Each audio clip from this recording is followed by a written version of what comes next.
Ibu bapak, saudari-saudara, sobat Komsos yang terkasih dalam Kristus, selamat berjumpa kembali dengan Renungan Minggu Komsos Gereja Santa Maria Immaculata Paroki Tarakan.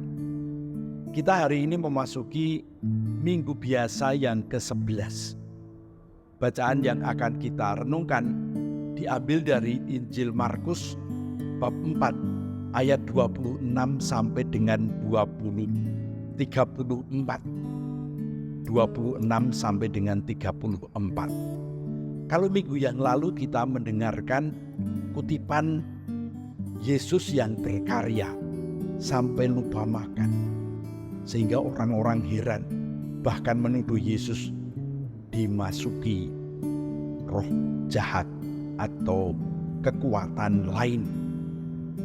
Hari ini kutipan ini mengajak kita untuk merenungkan dalam bentuk perumpamaan bagaimana benih ditaburkan, bagaimana sabda Tuhan ditaburkan, dan kemudian hasilnya seperti apa. Ada dua perumpamaan yang diberikan oleh Yesus untuk menerangkan arti kerajaan Allah. Perumpamaan yang pertama tentang penabur yang menaburkan benih. Setelah dia menaburkan benih, dia kemudian pulang. Dia melakukan kegiatan-kegiatannya. Benih kemudian berproses di dalam tanah, mengeluarkan akar, mengeluarkan daun, kemudian tangkai, dan terus bertumbuh, berkembang, dan akhirnya berbuah. Ada yang berbuah 30 kali lipat, ada yang berbuah 60 kali lipat, ada yang berbuah 100 kali lipat. Perumpamaan yang pertama ini mengajak kita merenung bagaimana kerajaan Allah itu tumbuh. Kerajaan Allah itu seperti benih. Benih itu ditanamkan, disaburkan. Benih itu mempunyai potensi. Di dalam benih itu sudah mengandung suatu kekuatan yang nantinya kalau diproses dengan baik, ditanam di tanah yang baik, akan menjadi pohon dan menghasilkan buah. Nah, Yesus mengumpamakan kerajaan Allah itu seperti benih yang ditaburkan. Allah menabur di dalam hati kita, di dalam diri kita. Sejak kita lahir, Allah sudah menempatkan benih itu. Benih yang ditempatkan Allah adalah benih yang berkualitas, benih yang bermutu, bukan asal-asalan. Kita tidak tahu bagaimana benih ini bertumbuh, tetapi benih ini tumbuh bersama dengan pertumbuhan diri kita. Dari kecil, sejak kita di dalam kandungan ibu kita kemudian lahir ke dunia, kita kemudian belajar berjalan, belajar berbicara, belajar bekerja, belajar melakukan ini dan itu. Dan tanpa kita sadari, kita bertumbuh, kita berkembang. Kalau kita berada di lingkungan yang baik, kalau kita berada di tanah yang baik, kita nanti akhirnya menghasilkan buah. Dan buah-buah itu pasti bisa dinikmati banyak orang. Nah, disinilah kerajaan Allah. Ketika kita menyadari bahwa diri kita ini diciptakan oleh Allah dan Allah menghendaki kita tumbuh, berkembang, makin maju. Ketika kita mengusahakan hal-hal yang baik, ketika kita mengerjakan hal-hal yang baik, ketika kita berjuang menjadi pribadi yang baik, akan ada buah-buah yang kita hasilkan. Dan itu bukan melulu dari diri kita, melainkan Allah sudah menanamkan itu sejak awal. Maka perumpamaan yang kedua itu berkaitan dengan biji sesawi.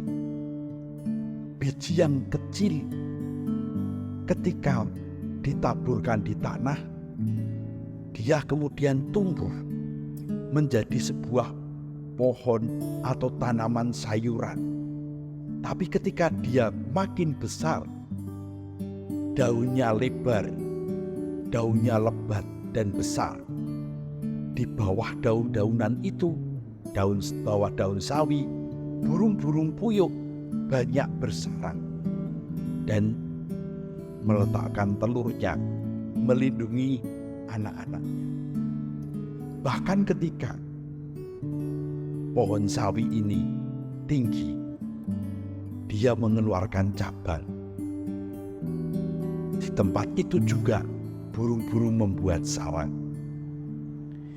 Yesus mau mengatakan, orang yang membiarkan benih kerajaan Allah itu tumbuh dalam hatinya, dia akan menjadi berkat. Bukan hanya untuk dirinya sendiri, tapi untuk banyak orang. Tapi semuanya itu mulai dari yang kecil, mulai dari yang sederhana, mulai dari yang kelihatannya tidak berharga. Kadangkala kita bermimpi terlalu besar dan kita tidak melihat apa yang sedang ada di tangan kita. Ada sebuah cerita, seorang nelayan di Jepang. Dia pergi melaut pagi-pagi buta sebelum orang bangun. Kebetulan waktu itu bulan purnama. Dia berjalan dan dia membayangkan nanti akan dapat banyak ikan. Sambil berjalan dia tersandung sesuatu. Ternyata sebuah kantong. Dari dalam kantong itu dia merasa ada batu-batu banyak. Sambil terus berjalan ke pantai, dia membayangkan dirinya menjadi orang kaya, menangkap banyak ikan, dia jual, mendapat banyak uang. Lalu uang itu akan dia belikan perahu yang lebih besar. Lalu dia akan menangkap ikan lebih banyak dan dia akan mempunyai banyak uang. Dan sambil berjalan, dia membuang batu-batu yang ada di kantong itu. Sampai tiba-tiba dia kaget karena batu itu tertimpa sinar bulan dan memancarkan terang. Dia amati, ternyata itu batu berharga. Dia telah membuang begitu banyak batu yang berharga yang ada di tangannya. Sementara dia mimpi menjadi orang kaya. Cerita ini mau mengatakan kepada kita, benih itu sudah ada di dalam diri kita. Benih itu siap tumbuh. Dan meskipun kecil, benih itu akan menjadi besar dan akan berbuah banyak. Dan yang menikmati bukan hanya kita, tetapi banyak orang. Syaratnya adalah bahwa kita mau menerima benih itu dan membiarkan benih itu tumbuh dalam diri kita. Maukah kita dibimbing oleh Allah supaya menumbuhkan benih itu menjadi benih yang berkualitas, benih yang baik, yang mendatangkan banyak berkat. Semoga benih kita menjadi berkat bagi banyak orang di sekitar kita. Amin.